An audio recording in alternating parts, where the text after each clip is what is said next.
Faster फेणीची Kashmiri करामत. भारा भागवत. प्रकरण 6. पत्ता लागला. झेलम नदीत बॉम्ब विक्रम करण्यापूर्वी बन्याने धनुष्यातून एक बाण धाडला होता, हे तुम्हाला आठवत असेलच. फास्टर फेणेचे शरसंधान चुकीचे ठरले नाही. बाण नेमका त्याच्या हाऊसबोटीत जाऊन आदळला. टक्क. कसला आवाज झाला, मामी जरा चपापून म्हणाल्या. बन्याच्या टॉक सारखा. बन्या तर गेलाय मैलभर दूर. सुतार पक्षी ग, आपल्या बोटीची दुरुस्ती करतोय. मामांनी डोळ्यांपुढचा पेपर बाजूला सारीत विनोद केला. अन मगाशी धुडूम आवाज कशाचा झाला? तो कोणत्या पक्षानं केला? तो सैनिक पक्षाने किंवा हेर पक्षाने असेल, किंवा आपल्या पाखरांनीही असेल कदाचित. हा फाफे पक्षी केव्हा कसला आवाज काढील सांगवत नाही. मामा बसल्या बसल्या हे तारे तोडीत होते. मामांनीही अधिक लक्ष दिले नाही. मामींनीही अधिक लक्ष दिलं नाही. त्या आंघोळीला निघून गेल्या. मग त्यांनी जवळजवळ 2 तास कादंबरी वाचनात घालवले. कंटाळा आल्यावर त्यांनी पुस्तक खाली ठेवले आणि त्या बाहेरच्या खोलीत गेल्या. तेव्हा कुठे मघाच्या त्या टक्कचे कोडे त्यांना उलगडले. तिथल्या मेजात रुतून बसलेला तो बाण त्यांनी आता आत उचलून आणला आणि त्या म्हणाल्या, हा नक्कीच अनवरच्या धनुष्याचा बाण आहे. कुठून मारलान कार्ट्यान देव जाणे. त्याने नाही, आपल्याच कार्ट्याने मारला असणार. मामा म्हणाले. ही पोरं बाहेर पडली तेव्हा एअरगननी धनुष्यांची अदलाबदल झालेली मी पाहिली होती. ओ गॉड, चिठ्ठी. मामांनी बाण आपल्या डोळ्यांपुढे धरला आहे. तो त्याच्या टोकाला टाचलेली चिठ्ठी दाखवण्यासाठी हे आता त्यांच्या लक्षात आले. लगेच त्यांनी तो ओढून काढली अन घाईघाईने वाचून ते उद्गारले, ट्रबल. काय? अगं, जिथे बन्या तिथे ट्रबल हे ठरलेलंच असतं. या वेळचं संकट मात्र जास्त गंभीर वाटतंय मला, कारण यात माली अडकलीये. ॲक्च्युली अडकलीये. हे बोलत असताना मामांनी भरकन अंगात कोट चढवला होता आणि आता ते पायांत चढाव घालीत होते. झालं तरी काय? मामी घाबरून म्हणाल्या. पाकिस्तानी हेरांशी, म्हणजे ते हेर आहेत असं हा म्हणतो, या पोरांचा सामना चालू आहे. दरम्यान मालीला म्हणे त्या गुंडांनी कुठच्या तरी खोपटात कोंडून ठेवलंय.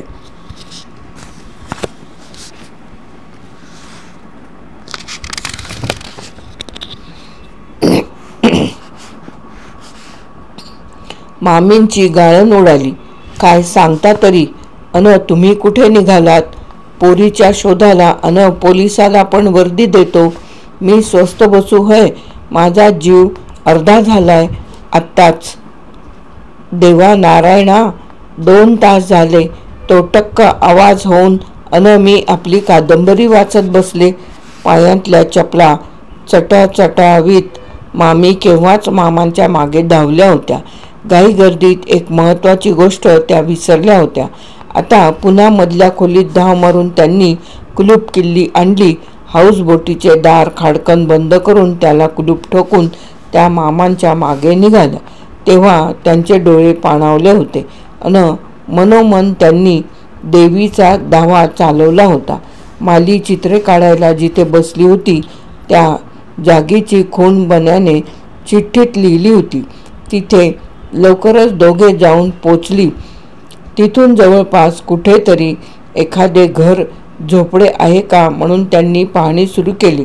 बाई ग, केवढालं गवत काढलंय, मामी उद्गारल्या.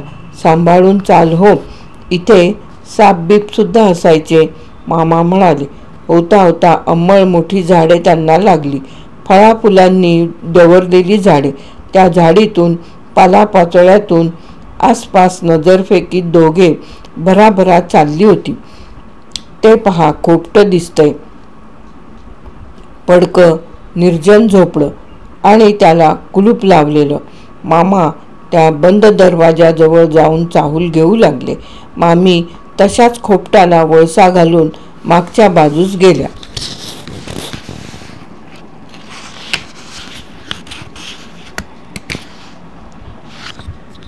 आणि 15-20 पावले गेल्या नाहीत तोच थबकल्या.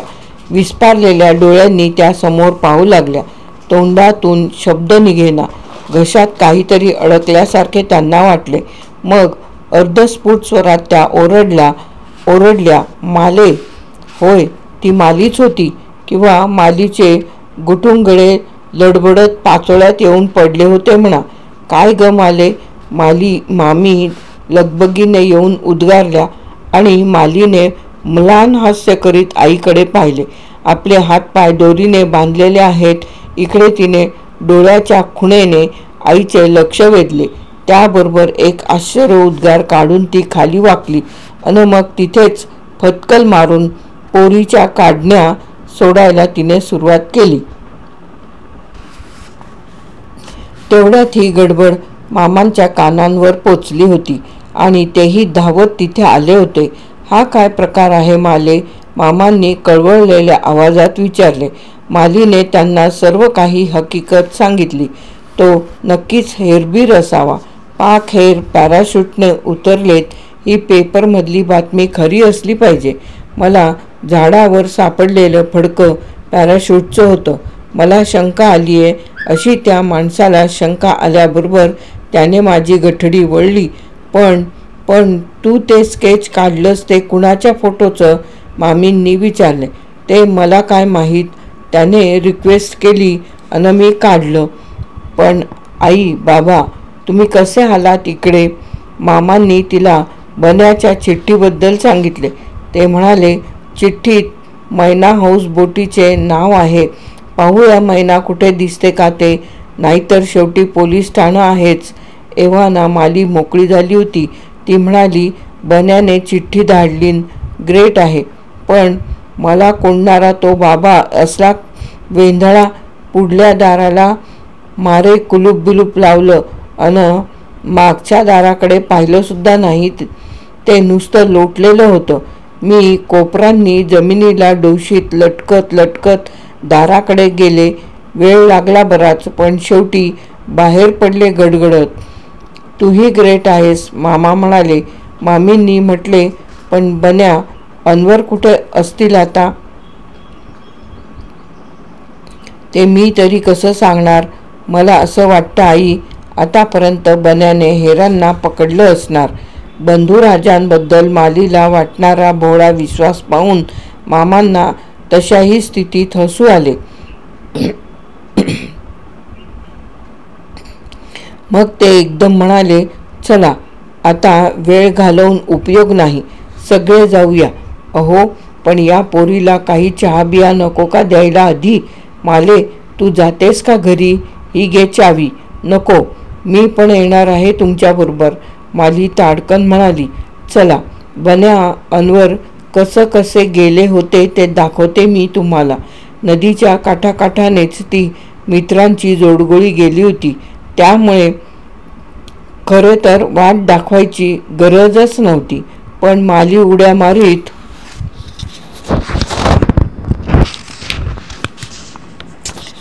पुढे निघाली. बन्या अनवर संकटात असताना तिला स्वस्थ बसणे शक्य नव्हते. पण पुष्कळ पुढे जाऊनही मैना बोटीचा त्यांना पत्ता लागला नाही. बॉम्बस्फोट होऊन आता 2.5 तास लोटले होते. गर्दी पांगलेली होती आणि फास्टर फेणे पोलीस ठाण्याकडे गेलेला होता हे आपल्याला माहीत आहेच. लोकांच्या प्रश्नांना उत्तरे देऊन झाल्यावर अनवरही तिथून यापूर्वीच सटकला होता.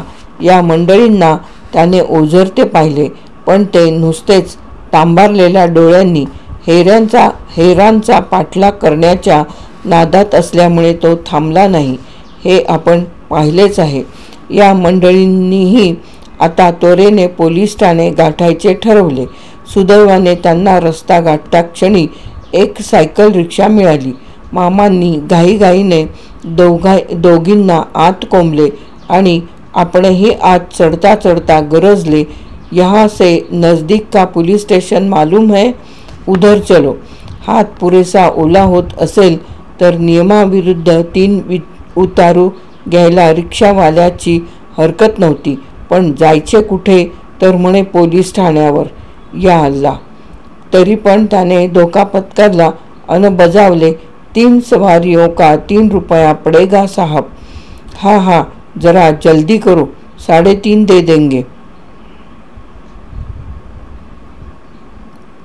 गुडघे जोर जोराने रेटीत अन घंटीची टिनटिन करीत त्याने रिक्षा पिटाळली आणि 20-1 मिनिटात त्यांना आदमपुरा पोलीस ठाण्याच्या जरा अलीकडे नेऊन उतरवले. त्याचे भाडे चुकते करून लांब लांब टांगाटाकीत मामा पोलीस कचेरीकडे गेले.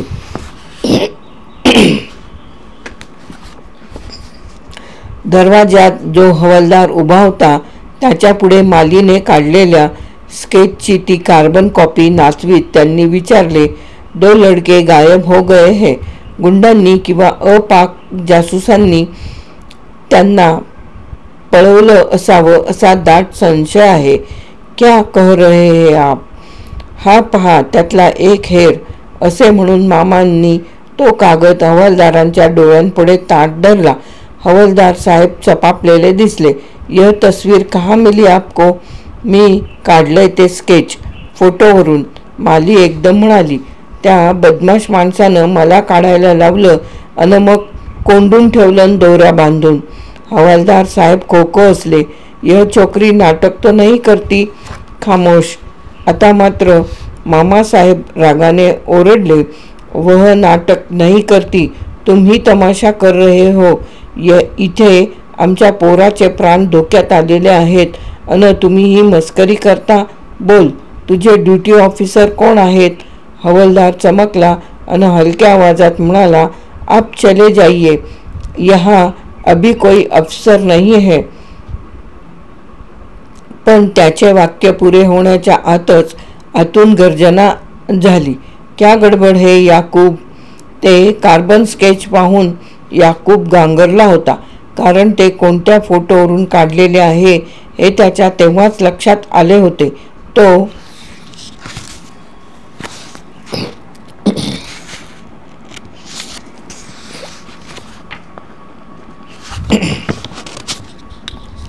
तो फोटो पोलीस ठाण्यावरून हलवण्याचे कारस्थान त्यानेच पार पाडले होते. काम झाल्याबरोबर फोटो परत करा असेही त्याने आपल्या कटवाल्या दोस्तांना बजावले आणि अजून फोटो परत आला नाही म्हणून तो जळफळत होता. आता फोटोऐवजी हे स्केच आलेले पाहून आश्चर्याने नि भयाने स्वारी हबकली. या मंडळींना बाहेरच्या बाहेर वाटेला लावण्याचा त्याचा बेत होता. त्यासाठी धाकदपटशाने जमले नाही तर बाबापुता करायचीही त्याची तयारी होती. पण आता साहेबाच्या गर्जनेने त्याचे पुरतेच 3-13 झाले. तो अक्षरशः थरथरा कापू लागला. इन्स्पेक्टर साहेब बाहेर येता क्षणी त्यांना हे विलक्षण दृश्य दिसले. साहेब उंचेपुरे होते. त्यांना भरदार मिशा होत्या. त्यांनी आश्चर्याने विचारले, क्या मामला है? कांस्टेबल याकूब. कुछ नहीं करीत हवालदार ते स्केच खिशात घालतो आहे तोच मामांनी ते त्याच्या हातातून हिसकावून घेतले. यह तो डिटेक्टिव्ह मंसूर. काय भानगड आहे ही? ते भुवया उंचावून म्हणाले. पुन्हा एक वार मालीच्या मदतीने मामांनी सर्व हकीकत सांगितली. या मुलीला स्केच काढायला सांगितलं. कशासाठी? कोण होते ते लोक? त्याचा तपास तुम्ही करायचा आहे. मामा म्हणाले, आम्हाला काळजी लागली आहे ती आमच्या 2 मुलांची, म्हणजे आमचा भाचा नि त्याचा मित्र यांची. आणि मामांनी दोन्ही मुलांचे तपशीलवार वर्णन त्यांच्याजवळ केले. ओ, दिस इज व्हेरी सस्पिशियस. आणि हवालदार, तू यांचं बोलणं ऐकून न घेता यांना घालवून देत होतास, बुद्धू कही का? इन्स्पेक्टर साहेबांनी या मंडळींना आपल्या कचेरीत नेऊन बसायला खुर्च्या दिल्या.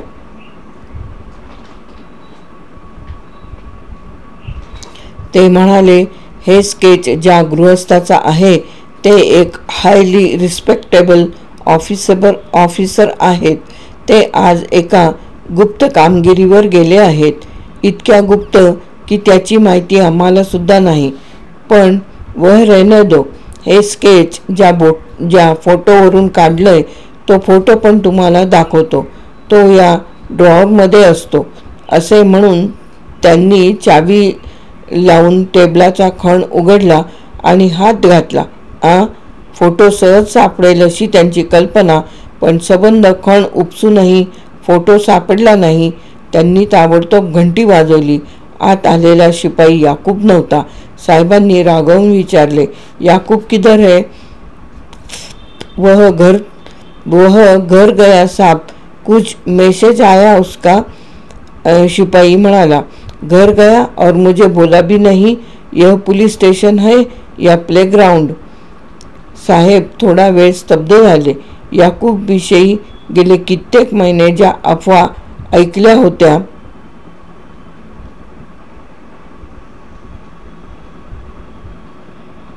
त्या खऱ्या तर नसतील अशी शंका त्यांच्या मनाला चाटून गेली.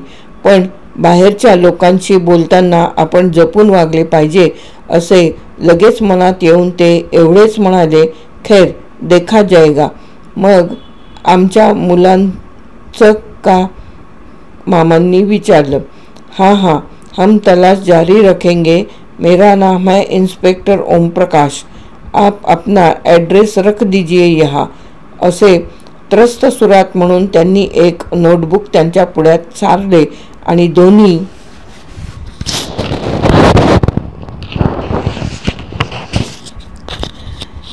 हातांच्या तळव्यावर हनवटी टेकून ते मालीकडे पाहत राहिले. त्यांच्या मनात आता अनेक शंका कुशंका फिरू लागल्या होत्या. पाक हेरांबद्दलच्या बित्तम बातम्या सर्वांआधी अर्थात त्यांना कळलेल्या होत्या. 1-2 हेरांना गुप्त पोलिसांनी आधीच पकडले होते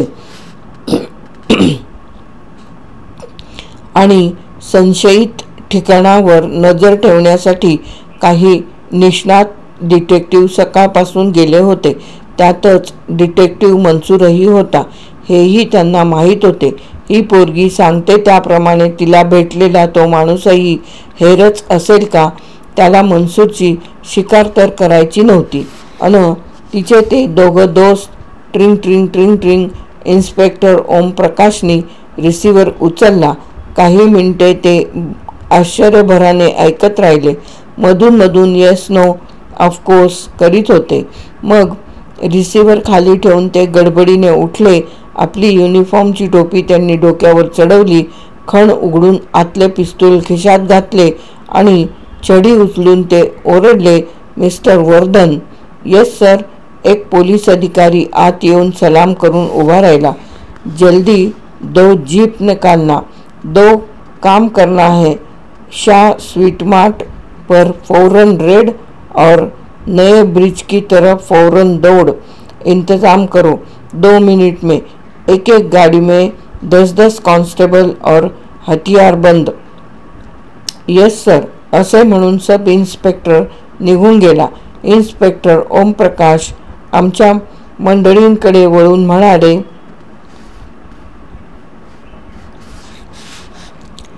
फोन था डिटेक्टिव मंसूर का.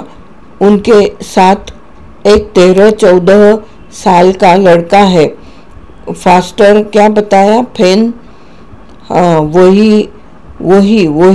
मामा एकदम उद्गारले. मामींच्या सदगदित कंठाने नुसताच एक आवंडा गिळला आणि माली चक्क उभी राहून म्हणाली, मी येते तुमच्याबरोबर.